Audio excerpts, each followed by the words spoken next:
ইনশাআল্লাহ। তারপরের দিন হলো তারপরের দিন শনিবার দিন হলো 28 তারিখ না, 29 তারিখ হলো আমাদের মানিকগঞ্জ এখানে যজ্ঞানুষ্ঠান।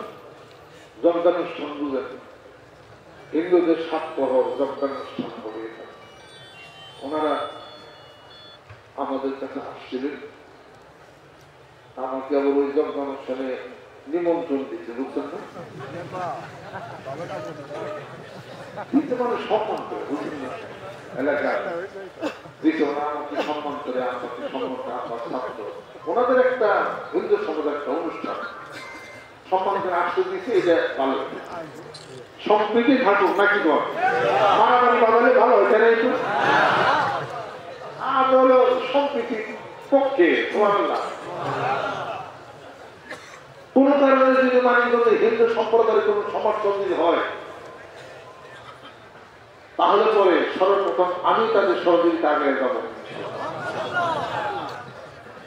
এই যে সম্প্রীতি, তারা এটা কি খারাপ থেকে ভালো? সম্প্রীতি থাকে, যার যার ধর্মকর্ম সে করুন। আমি বলছি যে দেশের উত্তপ্ত পরিবেশ পাতা ঠিকই, কোন চিন্তা, কোন টেনশন নাই। আপনাদের সৎসম্প হোক, আপনাদের কীর্তন, আপনাদের যজ্ঞানুষ্ঠান সুন্দর মতো চলে, আমাদের খেলা আছে। আমরা মন্ত্রী দেওয়া গেলাম সময় একটু যাই,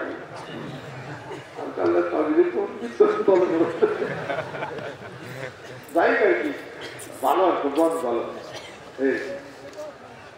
পরে এটার মধ্যে সকলের আমাদের ওনাদের ধর্মকর্ম করবে। আমি বলে দিচ্ছি সবাইকে, সবাই মানিকগঞ্জে খুব ঠান্ডা, খুব আলহামদুলিল্লাহ, সারা বাংলাদেশ সুন্দর, খুব ভালো।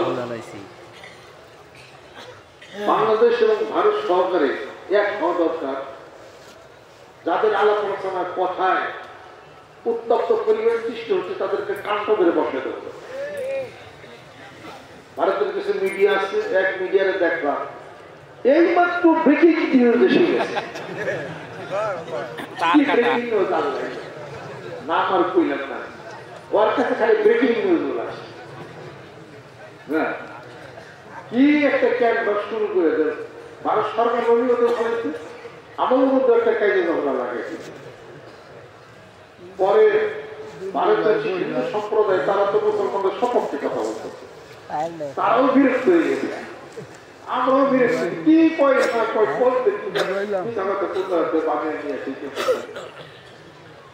অতীত দিনে বহু বছর পূর্ব থাকতে ভারতের সাথে 100 বর্ষ আর 300 বছরের সম্পর্ক ভারতের সাথে ভালো সম্পর্ক। যত আল্লাহ যত পীর মাসের প্রযোজন সব তো ভারত থেকে কারামাতের জরুর রহমতুল্লাহ, ভোটার হামসে থানির রহমতুল্লাহ, শাহবুলের মহতে দেহের রহমতুল্লাহ, খাতামাই চিস্তা আদমির রহমতুল্লাহ, আলাউদ্দিন সাবের রহমতুল্লাহ, সমস্ত সবগুলো ওখানকার। তারপরে আজাদ নাসির হুজুর, ওখানে বিশাল সমস্ত কীর্তি মুসলমানদের, 100 বছর মুসলমান শাসন করতেছিল ওখানে, সমাজ জাহাঙ্গীর আকবর সহকারে, এই তারপর আনন্দদিক সহকারে, ইত্যাদি মুক্তের খুলজি সহকারে, কত বিশাল একটা মুসলিম রাজত্ব চলছে। দেখ ঐতিহ্য ওখানে, ওই সূত্র দেওয়ার জমের কথা মিডিয়ায়, সেটার জন্য আমাদের মারামারি লাগানো কোন দরকার আছে? ভারতকে সতর্ক হওয়া দরকার। মাঝে মাঝে মানুষ মারেন এই সীমান্তে, এইটা বাদ দেন, এটা যে আমাদের অনেক কষ্ট আপনারা দেন, এই জিনিসটা আপনারা ঠিক করেন নাই। এই স্বর্ণদাস মারেন, এই খেলানিরে মানে এই সেদিনের জন্য মারছে, ঘটনা কি? আমাদের দেশের সীমানায় যখন নাকি আপনাদের দেশের গরু নিয়ে আসে, তখন আপনি গুলি ধরে মারেন। আপনার দেশের থেকে আপনার মানুষ যখন গরু পাচার করে ভিতরে ঢুকাইতে হেগো মারেন থাকে, কথা ঠিক কিনে নেন, হেগো মালিক তো ভালো হয়। অত মানুষ না নেয়, মানুষ ওই দেশে ভগবান ধরে নিয়েছে, ভগবান গুলি করে ভগবানই বেড়ে যায় ভগবানের কিছু আর পায় কথা কালকে মানুষ মারা ভগবান যদি নিয়ে আসে ওই দেশ থেকে তো ভালো কামি করে এত বছর আমাদের দেশে সারা ভগবান দিচ্ছেন সেগুলো দিচ্ছেন কেন আপনি কি জানেন না আমরা এগুলো জব করেছি ভারতের সমানে মানুষ গরু জব করেছে বিভিন্ন জায়গায় দেশটা তারা একটু খালি এটা নিয়ে উত্তপ্ত পরিবেশের সৃষ্টি করার কোনো প্রয়োজন নেই আমরা সেটা করি না তাদের মধ্যে একটু ভালোবাসা সহানুভূতিটা যদি থাকে ভারত বাংলাদেশ সুসম্পর্ক প্রতিষ্ঠিত হোক কোন কোন ব্যক্তি চান আল্লাহু আকবার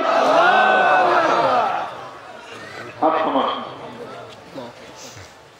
প্রমাণ ধরতে হবে যুদ্ধ চাই না শান্তি চাই যুদ্ধ চাই না শান্তি চাই যুদ্ধ চাই না শান্তি চাই যুদ্ধ চাই না শান্তি চাই যুদ্ধ চাই না শান্তি চাই যুদ্ধ চাই না শান্তি চাই সীমানার নিরাপত্তা চাই সীমানার নিরাপত্তা চাই বর্ডারের নিরাপত্তা চাই বর্ডারের নিরাপত্তা চাই ঠিক আছে বাবা ঠিক আছে নিরাপত্তাহীন মানুষ উনি গেলে ওগুলো গুলি করে কত মানুষ বর্তমান আপনার 100% শিওর থাকে বিজিবি একটা ক্যাম্প করছে বিপরীতে ভারত 3টা ক্যাম্প করছে দেখেন আমরা একটা ক্যাম্প করছি তার মধ্যে 15-20 জন থাকে একটা ক্যাম্পের বিপরীতে ভারত 3টা ক্যাম্প করছে 20-25 জন করে তার মানে কি বাংলাদেশের বিজিবিরে ওই দিয়েছে প্রমাণ এটা না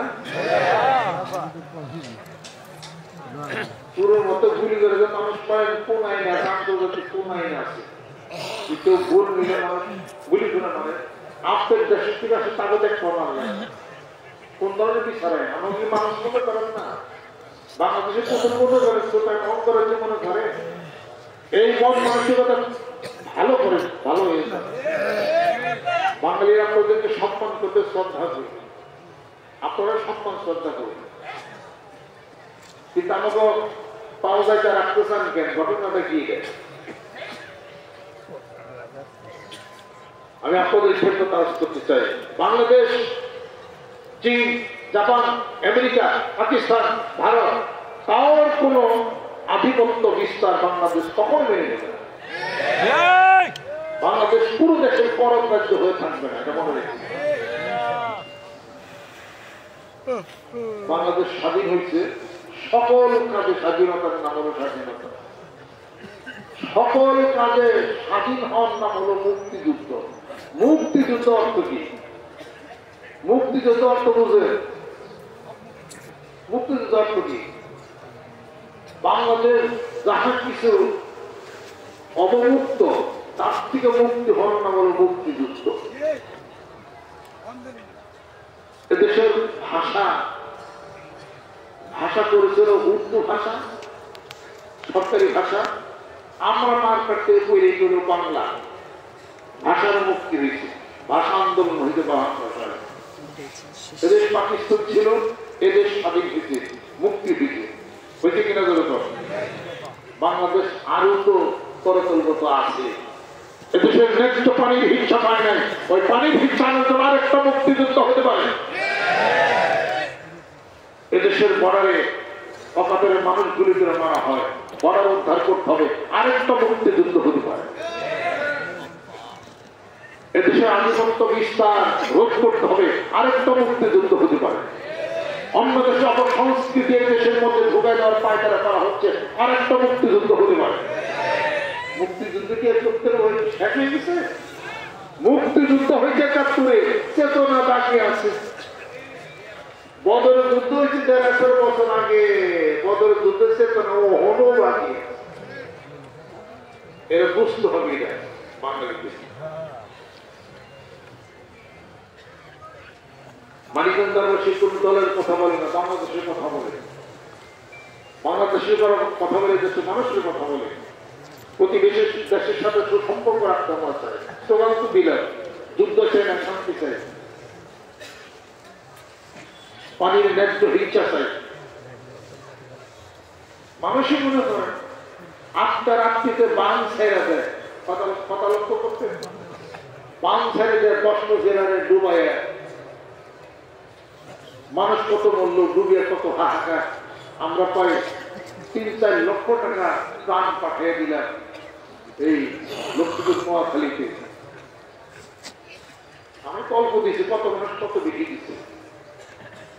রেজওয়ান সিদ্দিক আছে না আমাদের উপদেষ্টা, উনি ভদ্র মানুষ, উনি কয় যে আমাদের একটু আগে জানাইলে একটু ভালো হইতো, ভদ্র মানুষ। এই ভদ্র কথার উত্তর ভারত শুনে না, আর ভদ্রতা বুঝে ওসব একটা ভ্রমণ দেওয়ার দরকার ছিল। মানুষই মনে করেন একটা মানুষের সতর্কতা আছে, আমরা এই অবস্থা, আমরা পানিতে আমাদের সমস্যা হয়, পানি ছাড়তে জন্য হঠাৎ করে পানি ছেড়ে দেয়, মানে একটা কি করে দেবে, মানুষই মনে করে। এই মতবাদ থেকে ভারত আমরা সরে আসি। তাছাড়া এই 18 কোটি মানুষ যখন খেলবে রাগ হবে, তখন ভারতের মানুষও আমাদের পক্ষে আছে, মনে রেখে। অন্যায় সবসময় করার ঠিক না, কাম নয় কাম নয়, শত বছরে মসজিদ থেকে এনে রাম মন্দির মসজিদ থেকে রাম মন্দির বসাইতে হবে কেন? রাম মন্দির বসানোর জায়গা নেই, আর জায়গা ছিল না, কথা ঠিক কিনা বলে? বলে রাম মন্দির বানায়, 20 টাকা না, মসজিদ থেকে বানাইতে হবে কেন? আমাদের দেশে আমরা যদি বলি যে ঠাকুরের ঘর ভাঙিয়ে মসজিদ বানানো, কেন কে বলবো? তাই কি করবে না করা? কখন কি সেটা করা হবে? বাংলাদেশের মানুষ ভক্ত এবং সভ্য, ওই দেশে মসজিদ ভেঙে রাম মন্দির বানায়, আর এখানে ঠাকুরের ঘর ভেঙে আমরা মাদ্রাসা বানাই। যদি আমরা করি এটা তো লাগালাগি শুরু হয়ে গেল, বাঙালিকে তাই করে না, কখনো পুরি করতে পারে। কয়টা মসজিদ ভেঙে ভাড়া এটা বলে রাম মন্দির। এইটা এখানে যে তাজমহল দেখবো, যে কয়দিন পরে যে তাজমহল হলো দেবতার সম্পত্তি, ওরা তাজমহল ভেঙে দিব। দেন বাংলাদেশের যে আছে যে বাইতুল মোকাররম, ও যে রাম মন্দির বানাবি, তাই যে মোটামুটি গলা তৈরি হয়ে যাবে। কথা লক্ষ্য করছে, ওটা আমার থাকবো না। আমি আপনাদের ক্ষেত্রে আরোপ করতে চাই, বাংলাদেশ শুধু বাংলাদেশই না, বাংলাদেশের সাথে 50টা মুসলিম রাষ্ট্র আছে। বাংলাদেশের সাথে 50টা মুসলিম রাষ্ট্র আছে, তার মধ্যে পাকিস্তান হলো মেয়ে। সত্য কথা বলে দিলাম, পাকিস্তান মেয়ে। 71 সালের মধুর প্রতিশোধ পাকিস্তান নেবে। মধুর প্রতিশোধ বুঝে অতীত জীবনে মনে রাখছে তারা, মধুর প্রতিশোধ পাকিস্তান নেওয়ার জন্য রেডি হয়ে আছে। এটা খালি সারাই দিকে গেল, রাজনীতি বুঝে না, জীবন করে প্রস্তুত হয়ে গেল, আসার খায়, বুদ্ধি আছে, সুসম্পর্ক রাখা ভালো। সব হাসপাতাল যেখানে আছে হুকাই করতে হবে, আমাদের দিয়ে এলো মানুষ চলে কি কই কি দিবে, পেঁয়াজের দাম 200 টাকা, 500 টাকা পেঁয়াজের দাম হলে এদেশের ব্যালেন্স বেড়ে যাবে, টাকা বেড়ে যাবে। 500 টাকা পেঁয়াজ হলে বাঙালি খাবে, বাঙালি তার সাজাতি ছুটি গাড়ি গাড়িটা আমরা চলি, মনে করেন কি ওই ডর দেখে দাম নেই কোনো। গরু আনতে গেছিল, যে গরু আনতে গেছি আমরা মনে হয় যে কুরবানিতে গরুর বুঝতে মনে মহিলা দাম, গরু আপাত হইতে হয় না, ওই গরুতে আমরা ফুলফি, আমরা মাছে ফুলফি, পেঁয়াজে ফুলফি হয়ে যাবো, অন্য দেশে পেঁয়াজ কমাইতে কোনো চিন্তা নেই। জন্য 50টা মুসলিম রাষ্ট্র আমাদের দিকে হাত বাড়াই দিচ্ছে। এতদিন পরে UAE, আরবের মুত্তাহিদা যেটা আছে আবুধাবি, সব বিচার সব খুলে দিচ্ছে। এইরকমই খুলবে, কারেন্সি আসবে, এরপরে ওই যে রিজার্ভ ফান্ড বেড়ে যাবে, টাকা হাতে আসবে, ওনাদের কি হবে ইনশাআল্লাহ।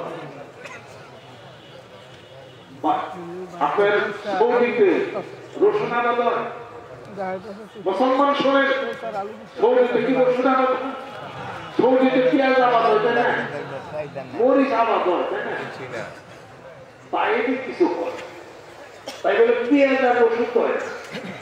সৌদি পেঁয়াজ পাই থেকে বাংলাদেশ থেকে ভারত থেকে রসুন পাই থেকে উড়োজাহাজে আমার দেশ থেকে রসুন যায়।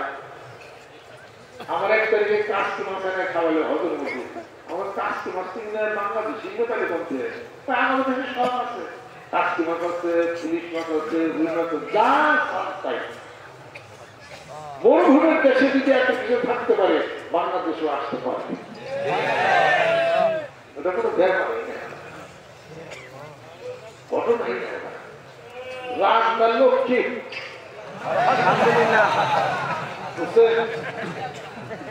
তুমি দিলেন রাজনার লক্ষ্মী যে 100 ফুট ওয়াল করে দিই জীবনের সাহিত্য যদি কেউ বাঙালির ভারত না পারে ওয়াল দিয়ে বাঙালি মেরে হাল সমস্যা নেই। রাজনার লক্ষ্মী তোরাই হুটের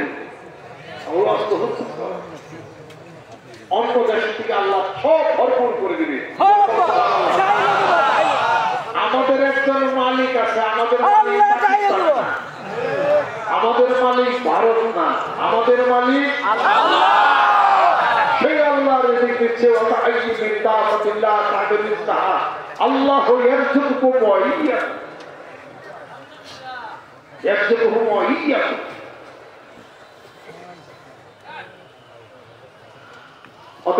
আল্লাহ পাক দিবে, কোন সমস্যা নেই। ভয় আছে কোনো?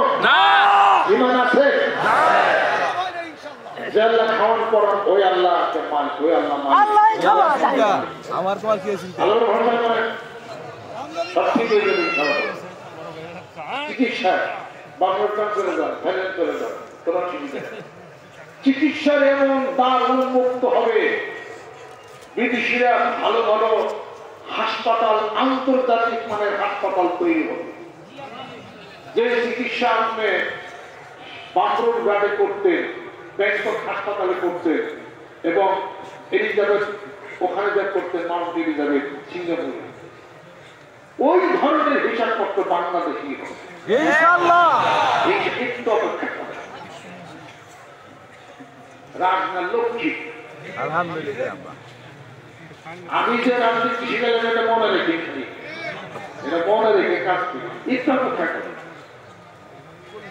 তারপরে বাংলা কথা একটা সাইরা দেয় না কাটতে হবে, একাই প্রস্তাব দিবে, পিছনে সব ভুল, আমরা সব নিয়ে আসে কিছুদিনের মধ্যে। ওই আচার আর কচু খাওয়াতে ব্রেন আর কতই বইটা কম আর একটু কমো নাকি? তারা অনেক ঠিক তো দিচ্ছে, তারাই সকালবেলা গরুর মুখ খায়, বাঙালি মুসলমানরা গরুর গুস্ত খায়। ব্রেনের পার্থক্য কিনা? একটা হলো মুখের ব্রেন, আর হলো গুস্তর ব্রেন। সত্যি কোনটা?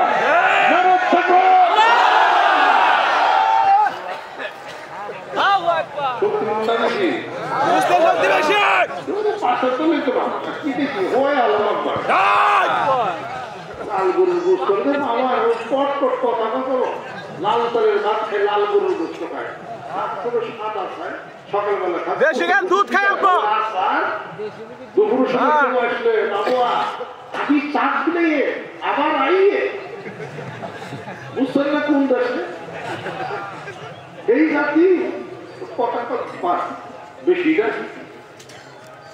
আমি আপনাদের ক্ষেত্রে কাজ করতে চাই, আমি রাজনীতি কম জানি, রাজনীতি জানি না। এটা হলো ঈমানের ভালোবাসার নীতি। যেই রাজনীতির মধ্যে কোরআনের পরশ নাই, হাদিস শরীফের পরশ নাই, ওটা রাজনীতি না, ওটা হলো কুনীতি, ওটা হলো দুর্নীতি। কোরআনের নীতি থাকবে না, রাজনীতি করবে, খালি দুর্নীতি করবে, তারা ওটা হলো কুনীতি। অতএব আল্লাহ পাক যে নীতি দিচ্ছে, এই নীতির মধ্যে কোরআনের পরশ, হাদিস শরীফের পরশ যদি থাকে, এটার নাম হবে সুনীতি। মারিগঞ্জ আমার শেখের নেতৃত্বে বাংলাদেশের পক্ষে উত্তপ্ত করে পরিবেশ সৃষ্টি করতে চাই না, ভালোবাসা করতে চাই এবং সম্মান করতে চাই। সুন্দর মতো সুন্দর একটা ভালো দেশ যেন আমরা করতে যেন পারি, যেরকম সুসম্পর্ক থাকুক, যাদের কারণে টানাপোড়েন হয়, যাদের কারণে দুই দেশের উত্তপ্ত পরিবেশ হয়, ওখানে ধরে যে সব জেলে ঢুকো। আমার সকল দেশের সাথে সুসম্পর্ক রাখতে চাই। সারা পৃথিবীর মধ্যে চেইন অফ কমান্ড নষ্ট হয়ে যাবে। পৃথিবীর অর্ধেক হলো ভারত, চেইন অফ কমান্ড নষ্ট হবে, দূরত্ব হয়ে যাবে সবার সাথে। ইসরায়েল দূরত্ব বাড়ায় দিচ্ছে সমস্ত মুসলিম রাষ্ট্রের সাথে। কথা ঠিক কিনা বলে? সেরকম দূরত্ব কারোর সাথে যেন না হয়।